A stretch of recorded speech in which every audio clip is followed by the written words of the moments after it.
Welcome back to my YouTube channel. क्या आपने कभी सोचा है कि जो इतने बड़े बड़े पिरामिड्स हैं ये आज भी कई हज़ार साल गुजरने के बाद भी अपनी उन्हीं जेन्युइन हालत में खड़े हैं।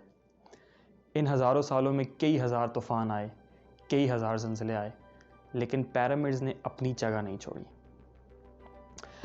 इजिप्ट के अंदर तकरीबन 138 बड़े बड़े पिरामिड्स हैं और इन पिरामिड्स के बीच में जो सबसे बड़ा पिरामिड है उसका नाम है the great pyramid of Giza, जिसकी हाइट तकरीबन 480 फीट लंबी है और जिस पे एक एस्टीमेट के मुताबिक 23 लाख स्टोन्स का इस्तेमाल किया गया।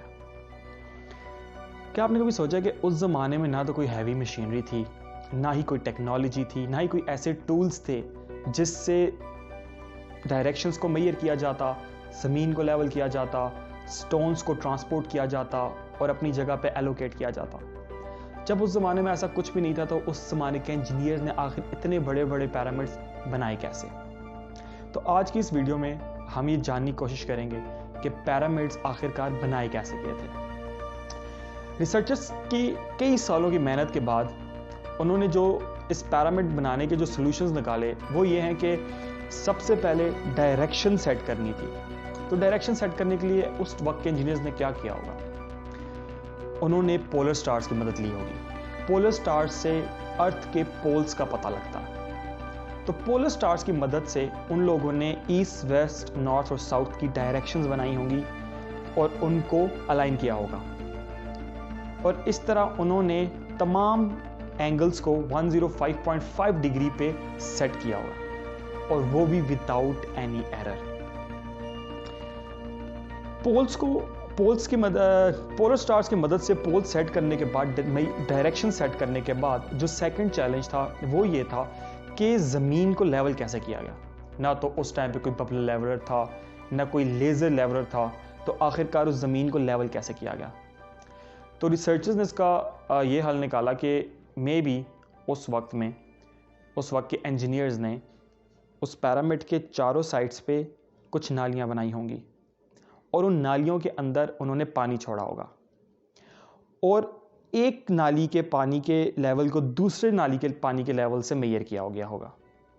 और इसके अलावा उन्होंने एक और टूल भी इस्तेमाल किया होगा जिसके दोनों साइड पे एक लकड़ी है और बीच में एक स्टोन है और उसको जब ज़मीन के ऊपर रखा जाता है और जब स्टोन बिल्कुल सेंटर में आ जाता है तो इससे अंदाज़ा होता है कि ज़मीन का वो हिस्सा बिल्कुल लेवल है। तो दो बातें तो इस तरह हमें पता चल गई कि पिरामिड्स की डायरेक्शन कैसे सेट की गई with the help of polar stars और ज़मीन को लेवल कैसे किया गया नालियाँ बना के और एक छोटे से इंस्ट्रूमेंट के साथ। अब बारी थी कि जो इतने बड़े बड़े स्टोन्स हैं इनको एक शेप कैसे दी जाए। ऑब्वियसली वो पत्थरों को तोड़ के उन्हें काट के स्क्वायर या रेक्टेंगुलर शेप तो देनी थी। तो रिसर्चर्स का कहना यह है कि उस वक्त पे कोई टूल्स तो थे नहीं, ना ही कोई ड्रिल मशीन थी, ना ही कोई कटर थे, तो उस वक्त के इंजीनियर्स ने छेनी की मदद से उसको तोड़ तोड़ के एक एक पत्थर को स्क्वायर या रेक्टेंगुलर शेप दिया।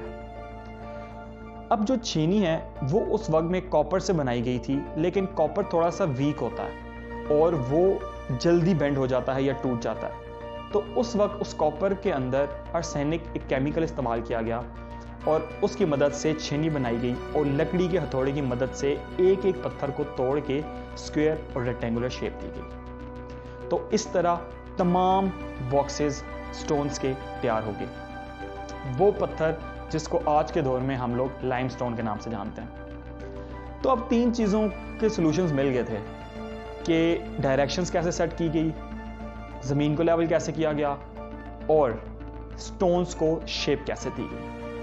अब बारी थी कि उन स्टोन्स को कंस्ट्रक्शन साइट पे लेके कैसे आना है, क्योंकि जो स्टोन की जो कटाई हो रही थी वो हो रही थी गीज़ा के शहर टोरा में और इन दोनों के दरमियान में एक छोटा सा रिवर जाता। तो रिसर्चर्स का कहना यह है कि टोरा में उन स्टोन्स को काट के बॉक्सेस की शेप देने के बाद तकरीबन 500 लेबर आर्मी और बड़ी बड़ी कश्तियों की मदद से उन स्टोन्स को कंस्ट्रक्शन साइट पे लेके गए होंगे वो लोग और इसी तरह वो तमाम स्टोन्स कंस्ट्रक्शन साइट पे पहुंचे होंगे। तो चार बातों के सॉल्यूशंस तो हमें मिल गए कि डायरेक्शन सेट की गई with the help of the polar stars, ज़मीन को लेवल किया गया होगा पानी में नालियाँ बना के, और स्टोन्स को कट किया गया होगा एक छोटे से टूल के साथ, और तमाम स्टोन्स को टोरा से गीज़ा कंस्ट्रक्शन साइट पे ले जाने के लिए बड़ी बड़ी कश्तियाँ और कई सौ मज़दूरों की मैन फोर्स लगी होगी। अब ये इन बातों के सॉल्यूशंस तो मिल गए थे, लेकिन एक बात जो रिसर्चर्स को खाई जा रही थी कि आखिरकार उन लेबर्स ने ये तमाम स्टोन्स बॉटम से टॉप तक लेके कैसे गए। डायरेक्शंस भी सेट हो गई, ज़मीन भी लेवल हो गई, कटाई भी हो गई, ट्रांसपोर्ट भी हो गए, लेकिन इतने बड़े बड़े 50-50 टन के पत्थरों को आखिर एक दूसरे के ऊपर रख के इतने टॉप तक कैसे लेके गए होंगे। तो रिसर्चर्स की रिसर्च के मुताबिक या तो उन्होंने एक स्पाइरल ट्रैक बनाया होगा या जिगजैग ट्रैक बनाया होगा, जिसकी मदद से वो स्टोन्स को ऊपर लेके गए होंगे। और ये बात तो तय है कि उस टाइम पे कोई भी हैवी मशीनरी, क्रेन्स, ट्रक्स वगैरह तो नहीं थे। तो ये तमाम के तमाम पत्थर एक एक करके लाखों मजदूरों ने खींच खींच के बॉटम से टॉप तक लेके गए होंगे।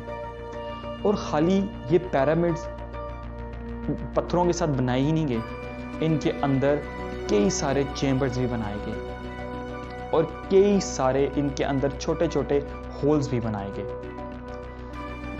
The great pyramid of Giza के अंदर जब रिसर्चर्स गए तो उन्होंने देखा कि अंदर ग्रेनाइट के कुछ मूर्तियां बनी हुई हैं, कुछ वहाँ पे स्टोन्स बने हुए हैं, कुछ वहाँ पे बॉक्सेस बने हुए हैं, और ग्रेनाइट को काटना बहुत मुश्किल होता है।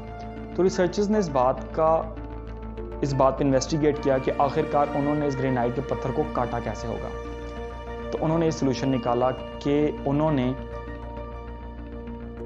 एक लंबी सी एक रॉड ली होगी और इन्होंने ग्रेनाइट के ऊपर डाला होगा मिट्टी, और वो जो स्टिक होगी या रॉड होगा उसमें कोई भी नुकीली शेप नहीं थी, बल्कि वो प्लेन रॉड्स थी, और मिट्टी के ऊपर रख के दोनों साइड पे पत्थर बांध के उन्हें आपस में रगड़ा होगा। और एक छोटा सा बॉक्स काटने के लिए 4 महीने लग गए उन लोगों को। तो इस तरह उस वक्त के इंजीनियर्स ने इतने बड़े बड़े पिरामिड्स को बनाया, जिनको बनाने में हज़ारों साल और कई सारी सदियां लग गई, क्योंकि 138 पिरामिड्स बनाने उस वक्त में एक बहुत बड़ा चैलेंज था। This is all for today. Thank you. अल्लाह हाफिज़।